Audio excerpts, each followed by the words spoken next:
స్త్రీ మాత్రే నమక్. నమస్కారం. నేను పండిట్ సూర్యప్రకాష్. 4 మే 2026 సోమవారం నాడు మకర రాశి వారికి ఒక ప్రత్యేకమైన అంచనా చెప్పబోతున్నాను.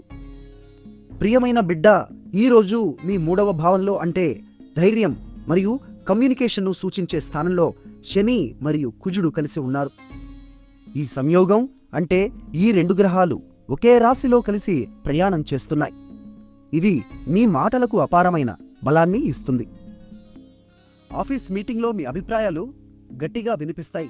కానీ జాగ్రత్త, కుజుడి వేడి ప్రభావం వల్ల కోపంలో అనవసరమైన మాటలు రావచ్చు.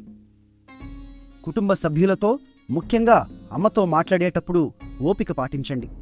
ఈరోజు చంద్రుడు జ్యేష్ఠ నక్షత్రంలో ఉన్నాడు. ఇది నాయకత్వ లక్షణాలను పెంచే నక్షత్రం. దీని దశాధిపతి బుధుడు అంటే తెలివి మరియు వ్యాపారానికి అధిపతి. కాబట్టి ఈరోజు కొత్త వ్యాపార ఒప్పందాలు, ముఖ్యమైన ఫోన్ కాల్స్ లేదా ప్రతిపాదనలు చేయడానికి మంచి సమయం. మీ అదృష్ట సంఖ్య 7. నీలం రంగు వస్త్రాలు ధరిస్తే శనిదేవుని అనుగ్రహం ఉంటుంది. ఈ సంయోగం మే 11 తర్వాత విడిపోతుంది. కాబట్టి ఈ వారం మీ ధైర్యాన్ని బాగా ఉపయోగించుకోండి. నిన్న మా అంచనా మీకు సరిగా ఉందా? కామెంట్లో చెప్పండి. వీడియో నచ్చితే లైక్ చేయండి, షేర్ చేయండి, ఛానల్ను సబ్స్క్రైబ్ చేయండి. ఓం చంద్రాయ నమః అని 3 సార్లు జపిస్తే సోమవారం శుభ ఫలితాలు కలుగుతాయి.